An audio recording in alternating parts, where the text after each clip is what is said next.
On wound healing. हम लोग wound healing की बात करेंगे। What are the types of wounds, wounds को हम किन किन टाइप्स में डिस्क्राइब करते हैं, और उसके साथ साथ जो वुंड हीलिंग होती है, step by step wound healing कैसे चलती है। What are the 4 phases of wound healing, कौन कौन से 4 फेजेस होते हैं वुंड हीलिंग के, जिसमें ये वुंड हीलिंग आगे डेवलप होती है, और क्या उन फेजेस में कहीं पर कोई इशू रह जाता है जिसकी वजह से हमारा जो वुंड है वो एक क्रॉनिक वुंड में कन्वर्ट होता है। Right, so let's start discussing about wound and wound healing. So first of all, a brief definition about wound, that what exactly a wound is.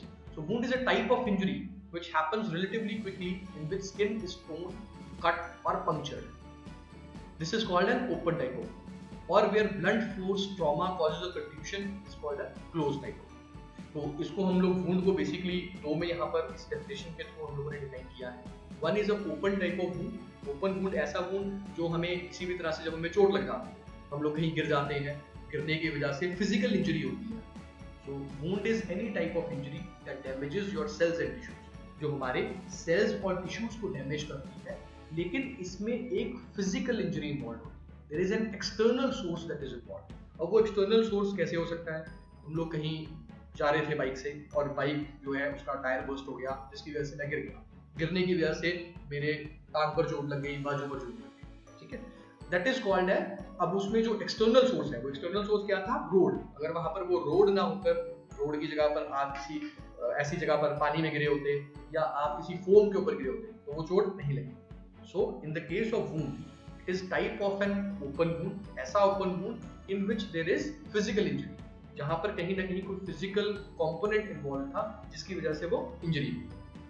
Right, so wound क्या है, wound एक ऐसी injury है जो आपके sales और tissues को damage करती है, लेकिन due to external source. So in this case there is a physical injury जो हमें बाहर से नजर आती है, यानी आपकी जो स्किन है वो स्किन रप्चर हो जाती है, that is called as a. इसी में ही एक डेफिनेशन को और थोड़ा समझने की कोशिश करते हैं, अनदर वे जिसको हम लोग वुंड को डिफाइन करते हैं, that is in the form of ulcer. So ulcer is also a type of injury. Ulcer भी हमारी एक इंजरी का ही टाइप है जो हमारे सेल्स और टिश्यूज को डैमेज करती है। But in this case, ulcer के केस में जो इंजरी है दैट इज लोकेटेड इंटरनली मतलब बॉडी के मैकेनिज्म में कोई गड़बड़ होने की वजह से, समथिंग बॉडी के मैकेनिज्म मतलब ड्यू टू एनी रीजन मेरे जो है गैस्ट्रिक एसिड ज्यादा प्रोड्यूस होना शुरू होता है। आपको पता है हमारी स्टमक में एसिड प्रेजेंट होता है, वो एसिड क्या करता है, हमारे फूड को डाइजेस्ट करने का काम करता है। But due to any reason, किसी भी रीजन की वजह से एसिड ज्यादा प्रोड्यूस हो रहा है। अब अगर वो एसिड ज्यादा प्रोड्यूस होगा तो क्या होगा, गैस्ट्रिक अल्सर्स डेवलप होंगे, ड्यूडेनल अल्सर्स डेवलप हो सकते हैं। सो इसलिए ulcer is any type of injury जो आपके इंटरनल बॉडी मैकेनिज्म में किसी गड़बड़ की वजह से डेवलप होता है। Mouth ulcer is also an example, जिसमें हमारे मुंह में छाला पड़ जाता है। So basically ulcer is type of छाला, जिसको हम कहते हैं हिंदी में कॉमनली समझने की कोशिश करते हैं। लेकिन यहाँ पर जो सोर्स ऑफ इंजरी है दैट इज नॉट एक्सटर्नल, यहाँ पर फिजिकल इंजरी कोई नहीं हुई, फिजिकल डैमेज कोई नहीं हुआ, लेकिन the source of injury is internal, it is due to some internal disturbances in the body mechanism, जिसकी वजह से ही इंजरी हुई। So ulcer is actually a type of wound if it is located externally. अब ulcer को भी हम categorise कर देते हैं, अगर वो एक्सटर्नली लोकेट हो जाता है तो हम उसको अल्सर को भी कहते हैं that now it has been converted into a. So ulcer की स्टार्ट आपकी बॉडी के अंदर से होता है, but it may also develop into an open wound, ये भी एक ओपन वुंड की शक्ल ले सकता है। Right, so this is a small definition between what is wound and what is ulcer. So wound is a type of injury in which there is damage of cells and tissues, but due to external sources, which are physical damage is there. But in the cases of ulcer, it is also an injury of cells and tissues, but here the cause is internal. Body के mechanism में गड़बड़ होने की वजह से ये injury है। wound को क्योंकि हम लोग जो है we are selling a wound care product, हम लोग wound healing का product बेच रहे हैं, so we'll be focusing more on wound, right? So wound को categorize किया जाता है ओपन एंड क्लोज्ड की फॉर्म में, open and closed wound, clean and infected wound, contaminated and colonised wound, as well as acute and chronic. So एक एक करके देखते हैं ये बेसिकली होते क्या है। तो सबसे पहले ओपन वुंड की अगर मैं बात करूं, so open wound is divided into abrasions, avulsions, puncture, laceration, incision, gunshot wounds, as well as crash injuries. Right, so इसको जल्दी से एक बार डेफिनेशंस को समझते हैं कि बेसिकली ये होती क्या है। अब्रेशन का मतलब होता है रगड़ लगना, जैसे हम लोग कई बार किसी सरफेस से, रफ सरफेस के पास से गुजरते हैं और हमारे बाजू जो है उससे रगड़ जाता है, या हमारा बॉडी का कोई भी पार्ट उससे रगड़ खा जाता है, तो जो रगड़ की चोट होती है it is called as abrasion in which the skin is scraped off due to rubbing against a rough surface. Second, laceration. Laceration का मतलब होता है किसी भी तरह से बॉडी टिश्यू में टीयर आ जाना, डीप कट लग जाना या टीयरिंग हो जाना। जैसे कि किसी ने आपके हाथ में कोई चाकू था, चाकू को आपने जोर से अपने हाथ में दबाया, जिसकी वजह से आपके हाथ में एक कट लग गया, टीयर लग गया। ठीक है, टीयर मतलब कट जाना, that is called as laceration. Avulsion. Avulsion का मतलब होता है फोर्सफुली स्किन का रिमूव होना। फोर्सफुली मतलब समटाइम्स क्या होता है, हम लोग अपना समटाइम्स, जैसे अगर आप ये समझने की कोशिश करो कि हाथ किसी चीज के अंदर आप दे रहे थे, मतलब किसी चीज में आपने किसी मशीन के अंदर हाथ रखा, अचानक से वो मशीन चल पड़ी और आपने जितनी की देर में हाथ वापस खींचा उतनी देर में उसने फोर्सफुली वहां से मांस को निकाल दिया, right? That is called as avulsion. Avulsion is a serious injury in which the skin is pulled or tearing of skin occurs. Now the fourth is incision. Incision is usually termed as, medically इसको term किया जाता है incision, जिसमें एक clean cut लगाया जाता है skin के ऊपर, and it is caused by a sharp object, very very sharp object. तो incision is usually made, जैसे कि हम operations करते हैं, डॉक्टर्स ऑपरेशन करते हैं, तो वहाँ पर वो incision देते हैं, incision जहाँ पर एक बहुत sharp सी चीज, sharp सी knife से वो एक clean cut लगाते हैं। So it is a clean cut, zigzag नहीं होता, with a very very sharp object, that is called as incision. Puncture. Puncture wound किसी भी वजह से कोई तीखी सी चीज जो आपके कोई भी very very sharp चीज अगर आपके हाथ में लग जाती है, that is called as a puncture. For example, कहीं से कोई कील निकली हुई थी और किसी भी तरह से आपके बॉडी का पार्ट उससे टकरा गया, जिसकी वजह से वहां पर एक शार्प जो वूंड था वो एक डेवलप किया, that is called as a puncture, right? So these are the categories of an open wound: abrasions, laceration, avulsion, incision, as well as puncture.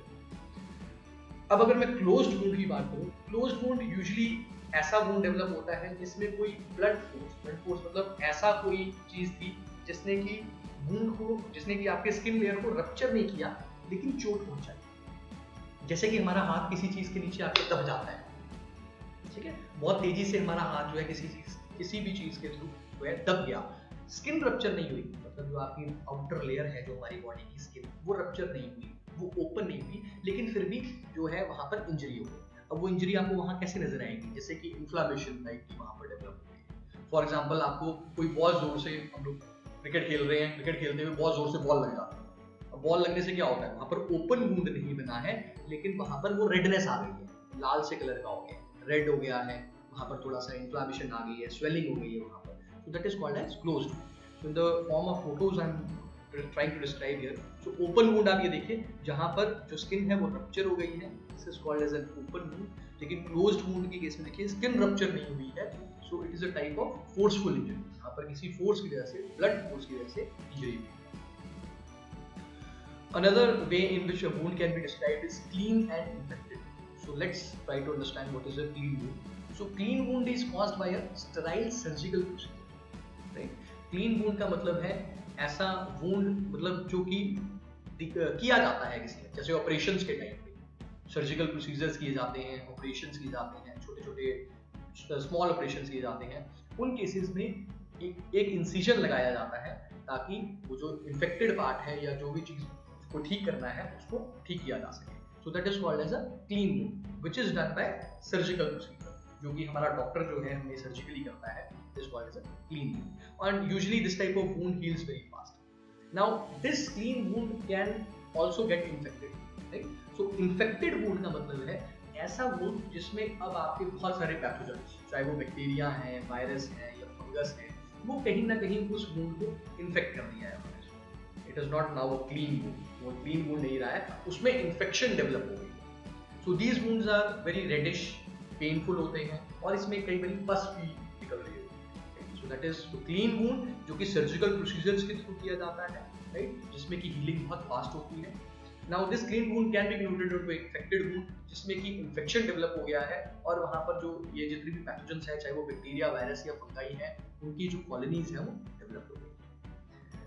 Third categorise में हम उसको करते हैं as a contaminated and colonized. So contaminated wound is again a type of wound जिसमें कि आपका जो wound है वो एक्सपोज्ड है पैथोजेंस से, ठीक है, मतलब कि ओपन छोड़ा हुआ है आपने वुंड को, कंटेमिनेशन के कंटैक्ट में है, ओपन छोड़ा है आपने वूंड को, यानी वो बैक्टीरिया और वायरस के कंटैक्ट में है, लेकिन फिर भी उसमें इन्फेक्शन डेवलप नहीं हुआ है, so it is classified as a contaminated, right. यानी मतलब ये है कि ऐसा वूंड है जिसमें आपको पता है कि इन्फेक्शन डेवलप हो सकता है, आपने उसको फिर भी रैप करने या आपने उसको बैंडेज में रखने की जगह उसको ओपन छोड़ा, लेकिन फिर भी वो वूंड जो है उसमें इन्फेक्शन डेवलप अगर नहीं होता है, then it is called as a contaminated. While the colonized wound is that type of wound, ये usually chronic type के wound होती हैं जिसमें multiple pathogens present हैं. Multiple pathogens मतलब बैक्टीरिया भी है उसमें, वायरस से भी इन्फेक्टेड हो गया है, हो सकता है उसमें फंगल डेवलपमेंट भी होनी शुरू हो गई है, या फिर हो सकता है उस वूंड के अंदर कोई एनिमल्स टाइप के वो जो होते हैं वर्म्स हैं, वो वर्म्स भी डेवलप होने शुरू हो गए हैं. That is called as a colonized. Right? So contaminated wound that is exposed to foreign substances, जो कि foreign substances pathogens के contact में है, लेकिन फिर भी वहाँ पर infection develop नहीं हुई है, there is no sign of infection. While the colonized wound is that type of wound in which multiple pathogens can be, वहाँ पर bacteria, virus, fungus जो है वो grow कर सकती है, right? और इसी के साथ साथ wound को एक और categorize में किया जाता है, that is called as acute wound as well as chronic. तो इसको थोड़ा सा समझने के लिए हम लोग इसको डिफाइन करते हैं in the basis of time frame. हम टाइम फ्रेम में इसको डिफाइन करते हैं. So acute wound is any type of injury, ऐसी कोई भी इंजरी जो अप्रॉक्सीमेटली 4 to 6 वीक्स में हील हो जाती है, then we classify it as a acute. So acute wound ऐसा वुंड, ऑब्वियसली एक्यूट और क्रॉनिक से हम ये तो समझते हैं कि एक्यूट ऐसा जो शॉर्ट टर्म के लिए होता है, क्रॉनिक ऐसा जो लंबे समय तक चलता है. So acute wound is that type of wound in which the healing usually occurs in around 4 to 6 weeks. 4 से 6 हफ्ते में अगर हमारा wound heal हो जाता है तो हम उसको कैटेगराइज करते हैं acute wound. लेकिन अगर 4 से 6 हफ्ते से ज्यादा ये wound जो है infected रहता है या जो है wound heal up नहीं हो पाता, then we call it as a chronic. अब वो chronic हम उसको इसलिए कह रहे हैं कि कहीं ना कहीं वो wound healing के phases में अटक गया है. So that is called as a chronic wound. So acute wound which heals in around 4 to 6 weeks. While chronic wound is that type of wound which takes more than 6 weeks for it. So you can consider that every type of wound is a acute wound, but if it does not heal in around 4 to 6 weeks, then we call it as a chronic. So this was all a brief about what is wound, किस तरह के wounds होते हैं, कैसे उनमें colonizations होती हैं. तो आप इस वीडियो ट्यूटोरियल को अच्छे से समझिए, और इसके साथ साथ हम लोग हर वीडियो ट्यूटोरियल में आगे से अपनी यूएसपीज, ब्रांड की जो हमारी यूएसपीज है उसको जरूर डिस्कस करेंगे, सो दैट कि आपको भी वो बार बार सुनने से रिमेंबर.